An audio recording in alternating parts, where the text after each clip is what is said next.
15 June 1944, occupied France. The night air hangs heavy over a patchwork of fields and hedgerows somewhere south of Paris. A lone aircraft passes overhead, its engines fading into the darkness before silence returns. Then a parachute blossoms against the moonlit sky. Suspended beneath it is not a heavily armed soldier, not a senior general, and not a famous politician. It is a woman carrying a wireless set, coded messages, false identity papers, and a mission so dangerous that survival is measured in days rather than months. As she lands, she gathers her parachute and disappears into the countryside. German patrols are everywhere. Roadblocks choke the villages. Informers work for money, fear, or ideology. The occupying authorities have spent years constructing a vast security network designed to crush resistance before it can grow. Yet somewhere in this darkness, resistance fighters wait for instructions. Trains carrying German supplies must be sabotaged. Bridges must be surveyed. Intelligence must reach London. Every movement of German armor could influence the outcome of the war unfolding across Europe. The woman moves carefully through the shadows. If captured, she cannot expect the protections normally granted to uniformed soldiers. Her weapon is information. Her battlefield is secrecy.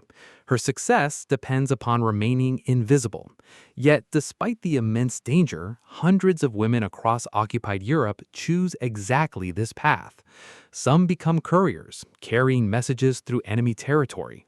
Others organize escape networks, transport weapons, coordinate sabotage missions, or operate clandestine radios that German direction-finding teams relentlessly hunt. To Nazi authorities, these women present a unique challenge. They do not fit the enemy image that German planners expect. They appear in cafes, railway stations, market squares, and city streets. They blend into civilian life while carrying secrets capable of altering military operations. Some become so effective that German security reports mention them repeatedly. Their photographs circulate among occupation forces. Rewards are offered for information leading to their capture. The popular image of the Second World War often focuses on tanks, aircraft, battleships, and famous generals. Yet, hidden behind these enormous machines of war is another struggle fought by individuals whose courage cannot be measured in tons of steel or kilometers of range. Among the most remarkable participants are the women who infiltrate occupied territories, organize resistance movements, gather intelligence, and challenge one of the most ruthless security systems in modern history. Their story matters because it demonstrates how determination, intelligence, and resilience can become weapons every bit as powerful as guns and bombs. By 1940, much of Europe has fallen under German control. France collapses in weeks. Belgium and the Netherlands are occupied. Norway is conquered. Across the continent, Nazi authorities established an extensive military administration, police surveillance, censorship, and repression. Resistance movements emerge almost immediately, but they face overwhelming obstacles. The German occupation machine is designed to prevent organized opposition. Railway networks are monitored. Telephone communications are intercepted. Postal systems are examined. Informers operate within towns and villages. The Gestapo and other security organizations possess extensive powers to arrest suspects and conduct investigations. Any resistance group discovered risks imprisonment, torture, deportation, or execution. Britain faces a particular problem. Information from occupied Europe is desperately needed. Military planners require intelligence about troop movements, coastal defenses, industrial production, and transportation networks. Resistance groups need supplies, training, and communication with Allied command. Conventional military methods cannot solve these problems. Aircraft can bomb targets, but they cannot easily build underground networks. Armored divisions cannot operate inside occupied cities. Intelligence gathered from aerial photography remains limited without human sources on the ground.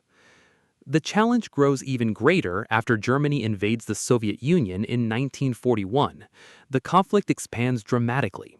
Millions of soldiers fight across enormous fronts stretching thousands of kilometers.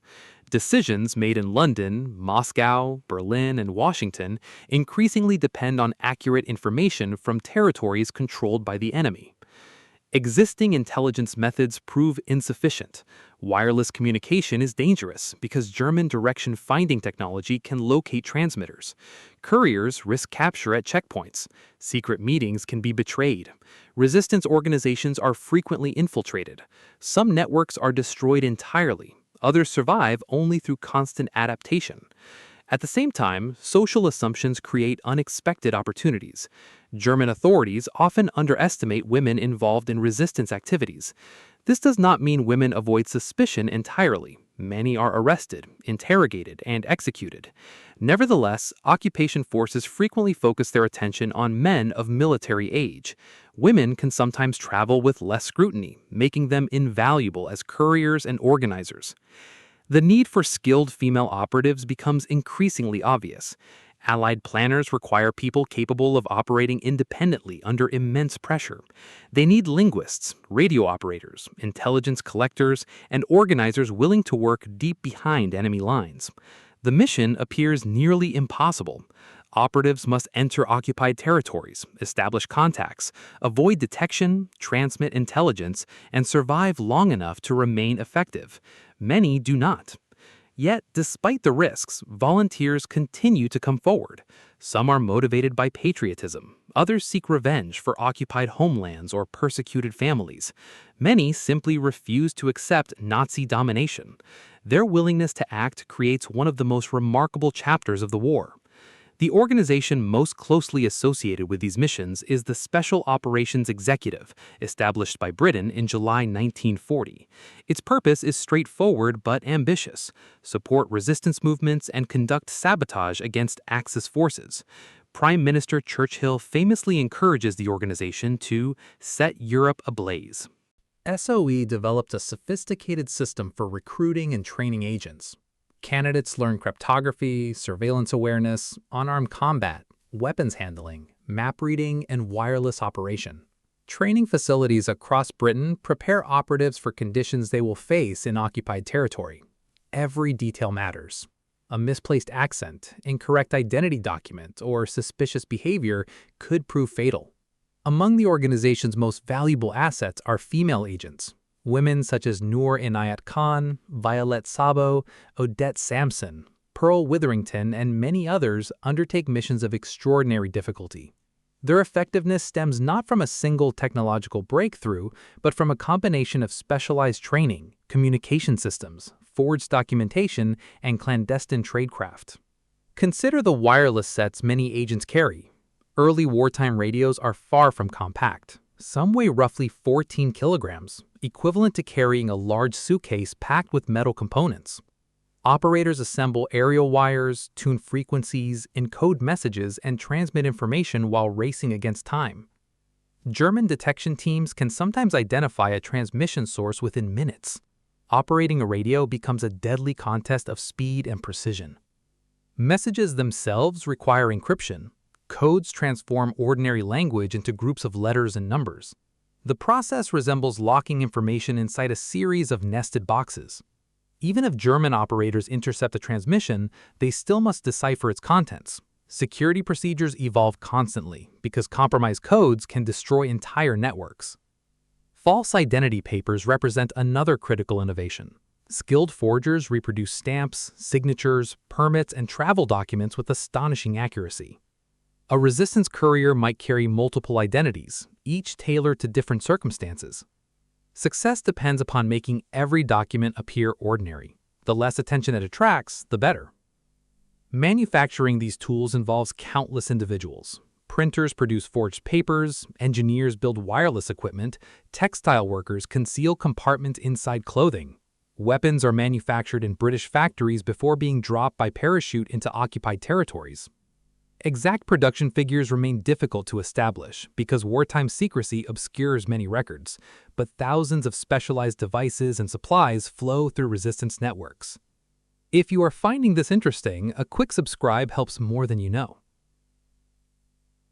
The women themselves become the most important component of the system. Technology alone cannot build trust with resistance groups or gather intelligence from local populations. Human judgment remains essential. Operatives must decide whom to trust, when to move, and how to respond when plans collapse. Noor Inayat Khan provides a remarkable example. Born in Moscow and raised partly in France, she joins the Women's Auxiliary Air Force before volunteering for SOE. In 1943, she enters occupied France as a wireless operator. The role is considered among the most dangerous in the organization.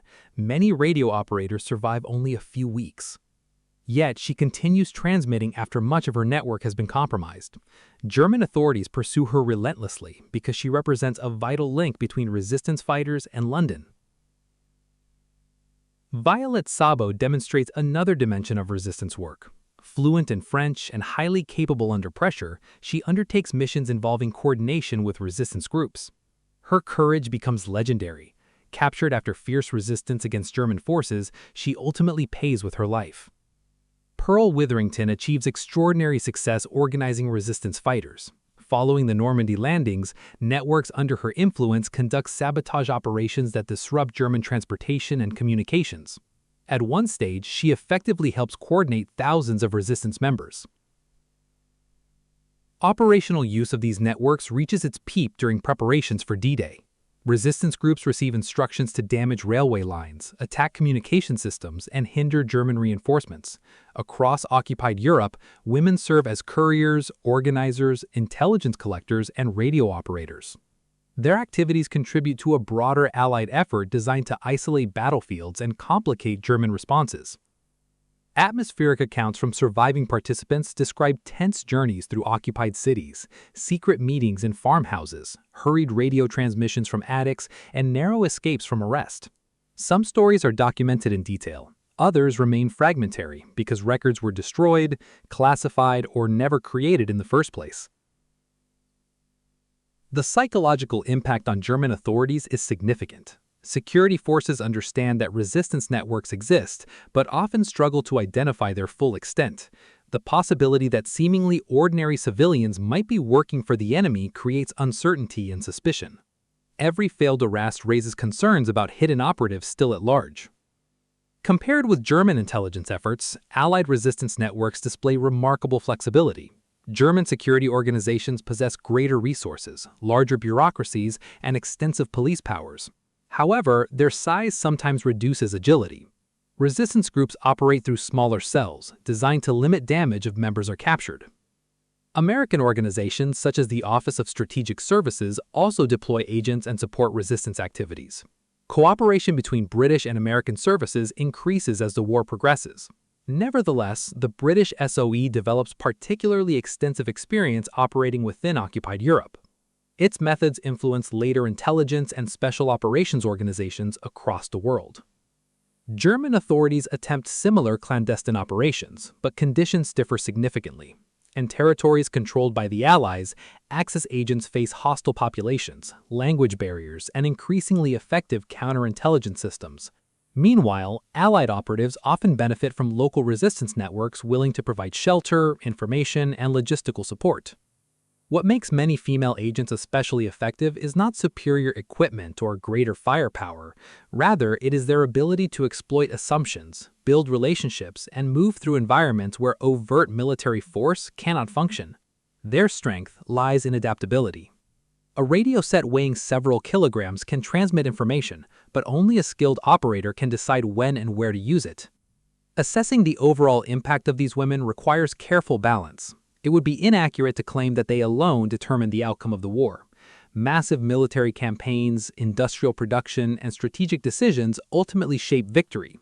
Yet, it would be equally inaccurate to dismiss their contributions as merely symbolic.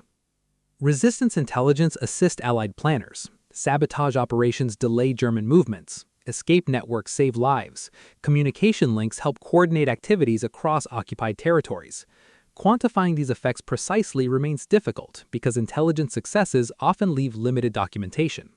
Historians continue debating to what extent specific operations altered larger events. Their psychological impact may be even harder to measure. Stories of courageous resistance challenge the image of Nazi invincibility.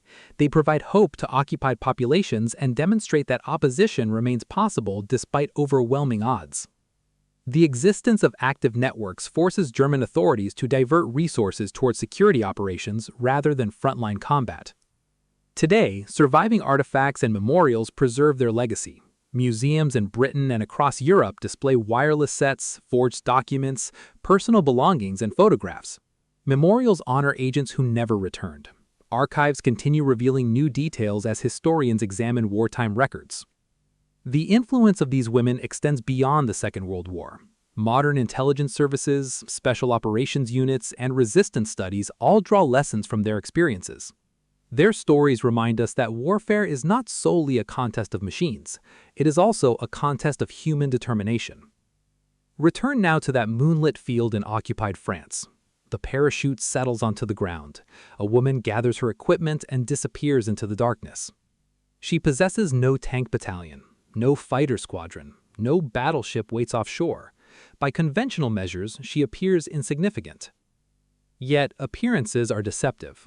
Within her satchel lies a radio capable of connecting occupied Europe to London. In her memory are codes that transform information into intelligence. In her pocket are forged documents that allow her to move through enemy territory.